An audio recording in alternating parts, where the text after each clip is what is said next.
आपके अंदर करुणा पैदा किया जाता है, आपके अंदर भाव पैदा किया जाता है, आपके अंदर इमोशंस पैदा किया जाता है, आपके अंदर तरुणाई पैदा किया जाता है, आपके अंदर रियल वाली जवानी पैदा किया जाता है। इस खोखली जवानी के बूते जो सुबह में 6 बजे जग नहीं सकता है, जो कहता है हम युवा हैं और 8 घंटा मेहनत नहीं कर सकता है, वो युवा नहीं नपुंसक हो सकता है। युवा कहलाने का कोई हकदार नहीं है।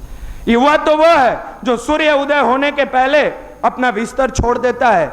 युवा तो वो है जो अपने कर्मों के प्रति ईमानदार, वफादार और जिम्मेवार हो। युवा तो वो है जो दुनिया में कुछ भी हो मस्त होके कहता हो मैं रंग दे बसंती चोला। कौन क्या कहता है उसकी परवाह युवा नहीं करता है। Sky is the limit for youth. वो आकाश आपकी ऊंचाई है। ये एसएससी आपको कैसे परेशान कर रहा है, ये आईआईटी आपको कैसे परेशान कर रहा है। कभी इसके बारे में आपने सोचा, कभी आपने इसके बारे में चिंतन किया? मेरा रिजल्ट नहीं हो रहा है, इसका कारण क्या है? इसका एकमात्र कारण है कि आपने अपने जिंदगी को एक सिस्टमैटिक वे में चलाने का प्रयास नहीं किया। आपने अपने लाइफ को एक पॉजिटिव पाथ पर चलाने का प्रयास नहीं किया। मेरे मित्र, अगर जिस दिन आपने ठान लिया कि मेरी जीवन एक प्रयोगशाला है और हर दिन प्रयोग करके इससे कुछ निकालना है, दुनिया का सबसे सफल और ताकतवर व्यक्ति बनते चले जाओगे। गुरुदेव ने अपनी जीवन को प्रयोगशाला बनाया। बाल्य अवस्था से लेकर अंतिम क्षण तक नियमितता पूर्वक गुरुदेव ने समाज हित में काम किया, देश हित में काम किया, साधना किया, कठोर साधना किया, तप किया। और उस तप के बूते हम जैसे नौजवानों को एक सही राह दिखाने का, एक सही राह पर चलने का इतिहास छोड़ गए।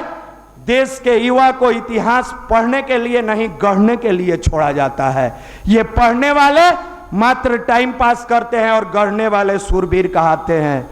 मुश्किलों से मोहब्बत है हमें, ए वक्त तू क्या टकराएगा, उठेंगे जब हाथ हमारे, हर ख्वाब हकीकत बन जाएगा।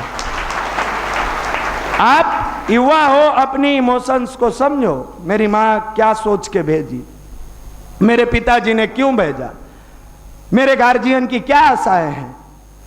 बहुत सारे विद्यार्थी आके हमारे पास मिलते हैं, सर बड़ा टेंशन में है। क्या बात है? 9th में थे, 8th में थे, मेरे पिताजी का देहांत हो गया। बहुत कठिन परिस्थितियां घर पर आ पड़ी है। हम उनसे पूछते हैं कि इस कठिन परिस्थितियों में आप भोजन करते हो कि नहीं करते हो? हाँ करते हैं। सोते हो कि नहीं सोते हो? सोते हैं। फिर ये पढ़ाई के समय ही कठिन परिस्थितियां तुमको क्यों याद आती है?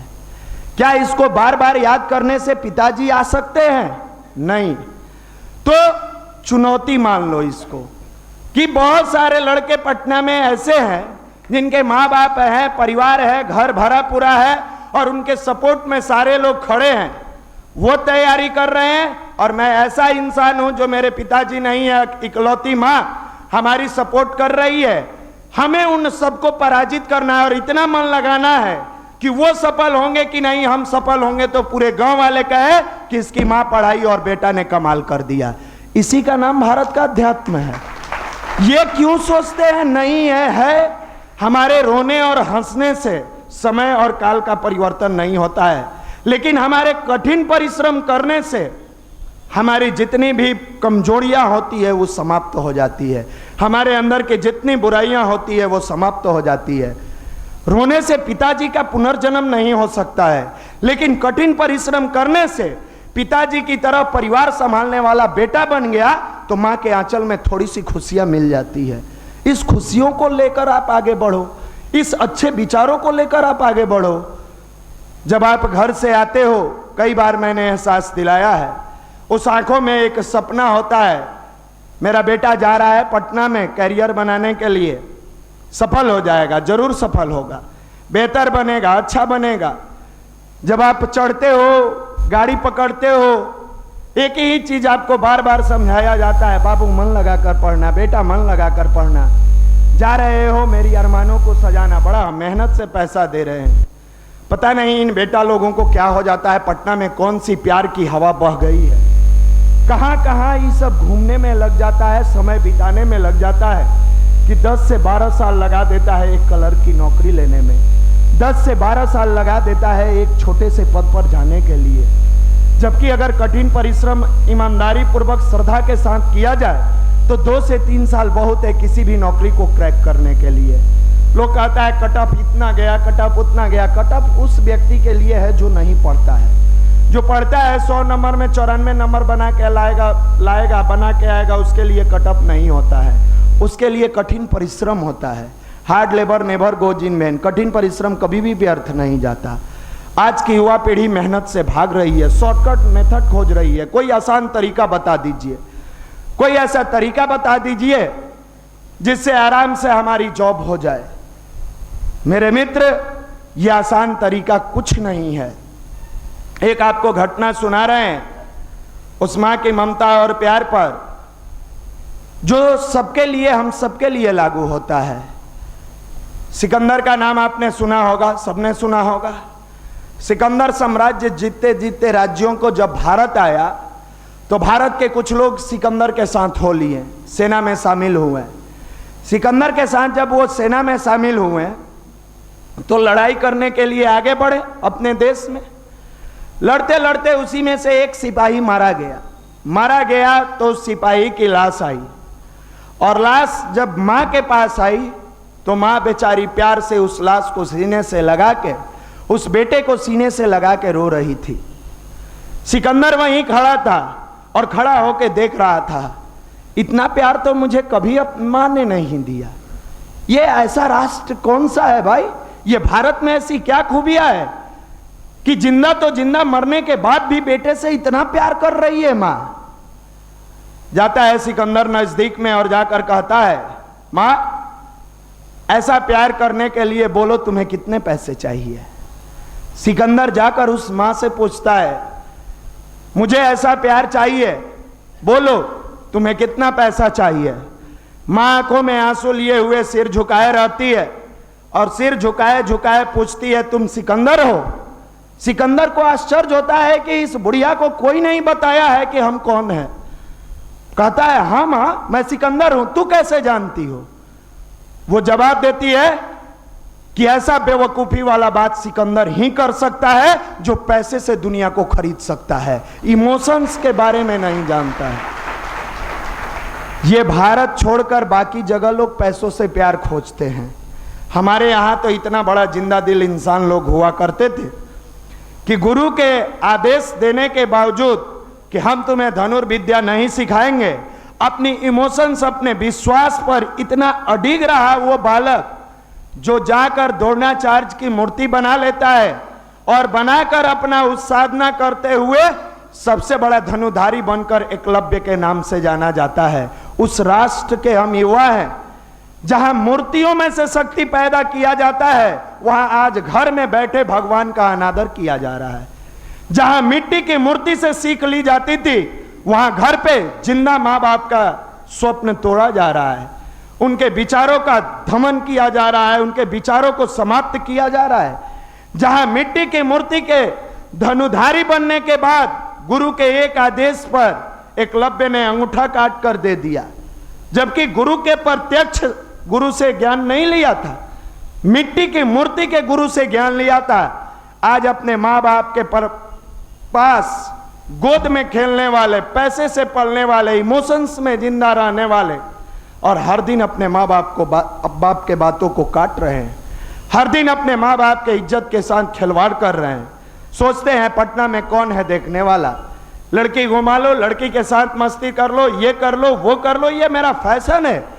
ये आपका फैशन नहीं, ये आपको पतन के मार्ग पर ले जाने वाले रास्ते हैं। इसको आप अगर फैशन मानते हो तो दुनिया में आपसे बड़ा बेवकूफ कोई नहीं है।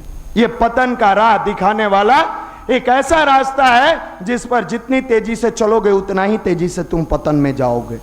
मेरे मित्र, ओ माँ बाप जो भगवान की तरह आज आपको जन्म देकर धरती का भगवान है यहाँ भेजा है, उसके बहुत सारे सपने नहीं, लेकिन थोड़े बहुत सपने जरूर हैं। बेटा, बचपन में तूने लाखों खिलौना तोड़ा, मुझे कभी कोई अफसोस नहीं हुआ। बचपन में तूने बहुत सारी अरमानों को पूरा करने के लिए जिद किया, मैंने 2 वक्त की रोटियां समय से नहीं खाई, लेकिन तेरे जिद को पूरा किया। बचपन में तूने जो मांगा, तेरी खुशी के लिए अपनी खुशियों को न्यौछावर कर दिया। लेकिन तुमसे एक आग्रह है, जब मैं बूढ़ा हो जाऊं, मुझे 2 वक्त की रोटी की जरूरत पड़े, बेटा तू जरूर खिला देना। जब मैं बूढ़ा हो जाऊं, मेरी तबीयत खराब होगी, मेरी थरथराती हुई हाथों से हो सकता है कांच का गिलास गिर के टूट जाए, उस समय तू बचपन की याद दिलाना, बचपन में चले जाना अपने और याद करना, बचपन में मैंने बहुत सारा खिलौना तोड़ा, कभी माँ बाप मुझे नहीं डांटे। अगर बुढ़ापे में थरथराती हुई हाथों से कोई कांच का गिलास टूट जाता है, मुझे बोलना मत, बेटे 2 समय मुझे दवा जरूर दे देना। मैंने तुम्हें बचपन से लेके जवानी तक पाला, मेरे बुढ़ापे के अंतिम क्षण में तू मुझे पाल देना। मैं समझूंगी और मैं समझूंगा कि मेरा बेटा होनहार था, श्रवण था, मेरा बेटा लायक था, नालायक नहीं था। इस अरमान के लिए एक एक दिन दुआ करता है, आपके पेरेंट्स कर रहे हैं, दुआ करते हैं वो माँ बाप। ये अरमान तब सजेगा जब आप सफल बनोगे, ये अरमान तब सजेगा जब आप अधिकारी बनोगे, ये अरमान तब सजेगा तब जब आप अपने पैरों पर खड़ा होकर अपने परिवार को ईमानदारी से आगे बढ़ाने का काम करोगे। मेरे मित्र, एक ही उनकी दुआ है, बेटे चाहे कुछ भी हो, कठिन परिश्रम करके अपने परिवार की इज्जत बचा लेना। इस परिवार की इज्जत तुम्हारे हाथों में है। मैं आप जैसे बेटों से पूछना चाहता हूं, क्या इस इज्जत के लिए आप परिश्रम करते हो? क्या इस इज्जत बचाने के लिए आप मेहनत करते हो? क्या अपने माँ बाप के इन अरमानों को खूबसूरत बनाने के लिए, अपने भविष्य को उज्जवल बनाने के लिए ऐसा ताना बाना बुनते हो जिससे आपका भविष्य उज्जवल हो जाए, जिससे आपका भविष्य खूबसूरत हो जाए? नहीं बुनते हो। फिर यहाँ आना आपका बेकार है। फिर क्यों आते हो इस गायत्री मंदिर में, क्यों आते हो गुरुदेव की गोद में? ये कोई बैठ के टाइम पास करने वाला अड्डा बन गया है, जो जाएंगे संडे को बैठेंगे 2 घंटा टाइम पास करके चले जाएंगे। मेरे मित्र, यहां आने का एक उद्देश्य नीट एंड क्लीन है कि मानव है, मानवता को जिंदा रखेंगे, इंसान है, इंसानियत के पथ पर चले हैं, जवान है, जवानी को बचाकर समाज के लिए लगाएंगे। इसी का नाम भारत का अध्यात्म है, इसी का नाम गायत्री महामंत्र है। अगर यह आपके अंदर पैदा होता है, आपके वाणी में ओज और ललाट पर तेज अपने आप शुरू हो जाएगा। आप अपने आप को महसूस करोगे कि हम अपने लॉज का सबसे यूनिक लड़का है, हम अपने समाज का यूनिक व्यक्ति हैं। मेरे मित्र, इन दिनों युवा पीढ़ी अपने प्यार और इमोशंस को मैकेनिज्म बना दिया है और मोबाइल में डाल दिया है। हजारों मील बैठी माँ इंतजार कर रही है, मेरा बेटा रिजल्ट देगा। सैकड़ों किलोमीटर दूर पिता बैठ के इंतजार कर रहा है, मेरे गरीबी को दूर करने के लिए मेरा लाल पटना गया है और पटना में जाकर मुकाम हासिल करेगा। और दुर्भाग्य है कि सैकड़ों किलोमीटर दूर आप बैठकर टाइम पास कर रहे हो, लड़कियों के पीछे भाग रहे हो और तरह तरह के सपना बुन रहे हो, मैं ऐसा करूंगा तो ये होगा, मैं वैसा करूंगा तो ये होगा। कितने लोग ऐसे हैं कि इस हताशा और निराशा में आ चुके हैं कि अब हमसे कुछ नहीं होगा, कुछ दिन टाइम पास कर लेते हैं, संशय में है, कैसे होगा, क्या होगा। मेरे मित्र, अर्जुन भी संशय में जीता था। अर्जुन के मन में भी बहुत तरह का संशय था। जब भगवान श्री कृष्ण कहते हैं युद्ध तुम्हें लड़ना है, तो संशय में पूछता है कहां, किससे, कब और क्यों। अर्जुन कहते हैं युद्ध के मैदान में चलो सारी चीज बता देंगे। जब जाता है संशय में कहता है किससे लड़े, कोई चाचा है, कोई फूफा है, कोई भाई है, कोई ताऊ है, कोई गुरु है। ललकारते हैं अर्जुन को भगवान श्री कृष्ण और कहते हैं हे अर्जुन, संशय मनुष्य का नाश सुनिश्चित है। जो संशय में जीता है, मेरा होगा कि नहीं होगा, कभी नहीं होगा। तुम्हारा संशय ही तुम्हें मारेगा, कोई नहीं बचा सकता है, और इस संशय मनुष्य का नाश सुनिश्चित है।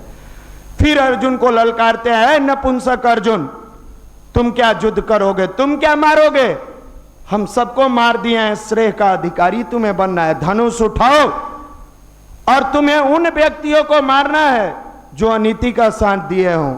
तू कहता है ना ये मेरे चाचा हैं, ये ताऊ जी हैं, ये गुरु जी हैं। जिस समय तुम्हारी पत्नी का चीरहरण हो रहा था, उस समय तुम्हारा साथ कौन दिया, कोई नहीं दिया। उस समय तुम्हारे ताऊ कहां थे, उस समय तुम्हारा दोस्त कहां था, जिस समय तुम्हारा एग्जाम आने वाला था।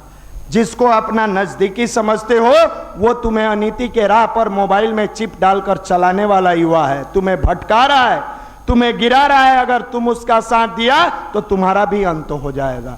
तुम्हें निर्णय कर लेना है कि कृष्ण के रास्ते पर चलना है या कौरवों के तरफ जाना है, आगे बढ़ना है। तब अर्जुन का मस्तिष्क खुलता है, नहीं आपने सत्य कहा, ये सारे लोग अनीति का साथ दे रहे हैं।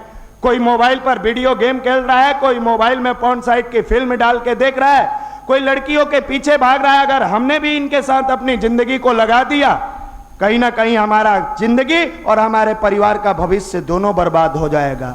और तब वो लड़का भाग के आता है युवा प्रकोष्ठ में और उसके अंदर संस्कार का बीज जाता है। 20 मिनट का ध्यान करता है, मेडिटेशन करता है।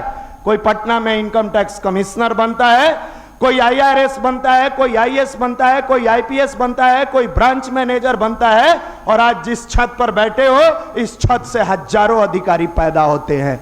यही है यहां भारत का अध्यात्म और युवा प्रकोष्ठ को राह दिखाने वाले परम पूज्य गुरुदेव का आशीर्वाद।